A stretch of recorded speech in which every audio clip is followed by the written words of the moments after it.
విశాఖపట్నంలో గంజాయి స్థావరాలు పుట్టగొడుగుల్లా పుట్టుకొస్తున్నాయి. నగరంలో పలుచోట్ల గంజాయి బ్యాచ్లు తయారయ్యాయి. 11 ఏళ్ల నుంచి 18 ఏళ్ల యువకులే ఆ బ్యాచ్ల టార్గెట్.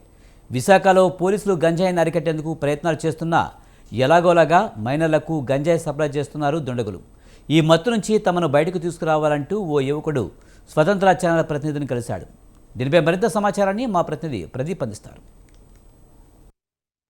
ఏరియాస్లో గంజాయికి కేర్ ఆఫ్ అడ్రస్గా మారింది. ఆ ఏరియాస్లో కొంతమంది ముఠా తయారయ్యి 15 నుంచి 18 సంవత్సరాలు ఉన్న యువకులకి టార్గెట్గా చేసి వాళ్ళకి మత్తు పదార్థాలు అలవాటు చేసి వాళ్ళని దొంగతనాలకు కానీ గొడవలకి పంపించడానికి అయితే చాలా వరకు ఈ యొక్క గంజాయి అలవాటు చేస్తున్నారంటూ కూడా ఒక యువకుడు స్వతంత్ర టీవీని ఆశ్రయించడం జరిగింది. అయితే చాలా వరకు చూస్తుంటే కూడా చాలా వరకు పోలీసులు డ్రోన్ కెమెరాస్తో చాలా వరకు నలుమూల ప్రాంతాల్లో నుంచి పోలీసులు గమనిస్తున్నా సరే, ఈ యొక్క గంజాయిని అరికడుతున్నా సరే, ఎక్కడ పడితే అక్కడ గంజాయి అనేది కూడా విశాఖలో వెలుస్తుంది. అయితే ప్రస్తుతం మనతో పాటు ఈ బాధితుడు ఉన్నాడు. ఇతని వయసు 17 సంవత్సరాలు. ఈ 17 సంవత్సరాల యువకుడికి అయితే గంజాయి అలవాటు చేయడమే కాకుండా యువకుడిని చాలా ఇబ్బంది పెడుతున్నారు. కొంతమంది ఈ యొక్క గంజాయి అలవాటు చేస్తున్నారంటూ కూడా యువకుడిని స్వతంత్ర టీవీ దగ్గరికి వచ్చి మొత్తం అంతా కూడా అతని బాధంతా చెప్పుకునే పరిస్థితి కనబడుతుంది. ఓవరాల్గా అసలు ఏం జరిగింది, అసలు ఇటువంటి పరంగా ఇతనికి ఎప్పటి నుంచి గంజాయి అలవాటు అయింది, ఎవరు అలవాటు చేశారు అనేది కూడా మరిన్ని విషయాలు అడిగి తెలుసుకునే ప్రయత్నం చేద్దాం. అయితే ప్రస్తుతం అమ్మ చెప్పండి. ఇక్కడ మేము గాలిపటాలు ఎగరేసుకున్నప్పుడు పట్టాలపైకి వెళ్ళేవాడిని సార్.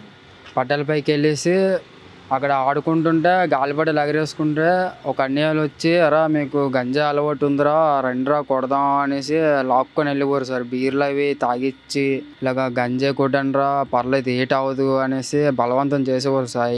ఒకవేళ గంజా తాగకపోతే ముట్టుకెళ్ళి ఎట్టేసేవారు సార్. పోలనే కదా ఒక చుట్టే కదా అనుకొని తాగేవారు సార్. తాగి ఇంకా రోజుకి అక్కడికే ఎందుకురా వేరే దగ్గరికి వెళ్దాంరా అనేసి అంటే వాళ్ళు మళ్ళీ పిలిచి రండిరా కొడదాం అనేసి లాక్కి వెళ్ళిపోరు సార్. రోజుకి అలాగే తీసుకెళ్ళి లాగిచ్చేవారు సార్. అయితే ఇప్పుడు వాళ్ళు రమ్మంటే నువ్వు వెళ్ళగెళ్ళిపోయి మీ ఇంట్లో వాళ్ళకి ఎవరు చెప్పలేదా? ఇంట్లో వాళ్ళు చెప్తే పోలీసులు చెప్తారు కదా, ఎందుకు చెప్పలేదు ఇన్ని రోజులున్నా? చెప్పలేదు సార్. ఒక చుట్టాలు చెప్తే ఎందుకురా చెప్పకురా బాగుంటుందిరా అనుకొని వాళ్ళు చెప్పారు. ఇంకా ఇది ఏ ఏరియాస్లో అంటే ఈ గంజాయి అలవాటు చేసిన ముఠ ఏ ఏరియాస్లో ఉన్నారు? అసలు ఎక్కడి నుంచి వస్తుంది ఈ గంజాయి, నీకేమో తెలుసు? అసలు నాకేంటి తెలుసు సార్, ఎక్కడెక్కడి నుంచో తీసుకొస్తారు సార్. అరకు అని చెప్తారు కొన్ని మంది, ఒకళ్ళు సతీష్గఢ్ అని చెప్తారు, ఒక్కొక్కరు చాలా మంది తీసుకొస్తారు సార్. మా ఏరియాలోనే కంచరపాలెం అలాగా ఏరియాస్లోనే కొబ్బరితోటి కుర్రోళ్ళు, మనోరామ్ దగ్గర కుర్రోళ్ళు, భూపేశ్వరం దగ్గర కుర్రోళ్ళు అలా ఎక్కువ సార్. అంతే ఇంకా నాతో పాటు చిన్న పిల్లలకి కూడా అలవాటు చేసేస్తుంటే వాళ్ళని నేను ఇంకా ఆపుతుంటే నా మీద రివర్స్ అవుతున్నారు సార్. ఇప్పుడు గంజాయి కూడా అలవాటు చేస్తున్నారు కదా, గంజాయితో పాటు ఇంకేం అలవాటు చేస్తున్నారు వాళ్ళు? ఇది సన్ బిల్లలు అనేసి ఒకటి ఉంటుంది సార్, సన్ ట్యాబ్లెట్స్ అనేసి.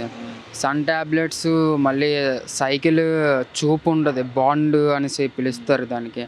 అది కవర్లు వేసుకొని కొట్టి అంటే మైండ్ అది ఒకలాగా అవుతుంది కదా అనుకొని అది కూడా ఇంకా దానికి ఎడిక్ట్ అయిపోతున్నారు చిన్నపిల్లలు. ఇంకా 11 సంవత్సరాలు చిన్న పిల్లలు వాళ్ళని ఆపేసి మానిపిద్దాం అనేసి నేనుంటే వాళ్ళేమో నాకు బెదిరించి కొట్టి వాళ్ళకి లేని బాధ నీకెందుకురా అనేసి నాకు బెదిరించడం అవుతుంది సార్ అక్కడ ఏరియాలో. అందుకే ఆ ఏరియాకి కూడా వెళ్ళట్లేదు. ఇంకా మొత్తానికి ఇప్పుడు నువ్వు మారుదాం అని అనుకుంటున్నావు, మారి నువ్వు ఇంట్లో ఫ్యామిలీతోటి హ్యాపీగా ఉందాం అనుకుంటున్నావు, అయినా సరే వీళ్ళు బయట ఉంచడం అంతేనా సార్? వీళ్ళ వల్ల నాకు పదే పసుట్లో ఆలోచనలు అవుతున్నాయి సార్. గంజా కొట్టాలి, నాకు అలా చేయాలి, అలాగ ఉండాలి అనిపిస్తుంది సార్. నాకు అలా ఉండబుద్ధి అవ్వట్లేదు సార్. ఆ మత్తులో ఇంకేమనిపిస్తుందా మనకి? ఆ మత్తులో ఇంకా ఫుల్ ఎడిక్ట్ అయిపోయింది. దొంగతనాలు చేయడం, ఎవరినైనా చంపేయాలి అనిపించడం, కొట్టేసి డబ్బులు లాక్కోవడం, ఎవరినైనా ఉత్తి పుణ్యానికి జల్ల కొడాలి అనిపిస్తుంది సార్. ఎవరిని చూసినా సరే ముఖం చూస్తేనే కొడాలి అనిపిస్తుంది సార్. ఆ కిక్లో అలాగ ఉంటుంది సార్. అలాగే ఇప్పుడు ఆ యొక్క మత్తు నుంచి బయటపడడానికి నీకు మంచి భవిష్యత్తు కోసం ఇప్పుడు పోరాడుతున్నావు అంతేనా? అవును సార్. నాకు హాస్టల్లోనే ఏదో ఒక హాస్టల్లోనే వెళ్ళిపోదాం, పోలీస్ అవుదాం, ఇక్కడ ఇలా ఉంటే నా వల్ల నేను పోలీస్ అయ్యాను అనుకోండి సార్. కొంతమందిని నేను నాతో పాటు ఇంకో 10 మందిని స్టడీలో ఉంచుతాను కదా సార్.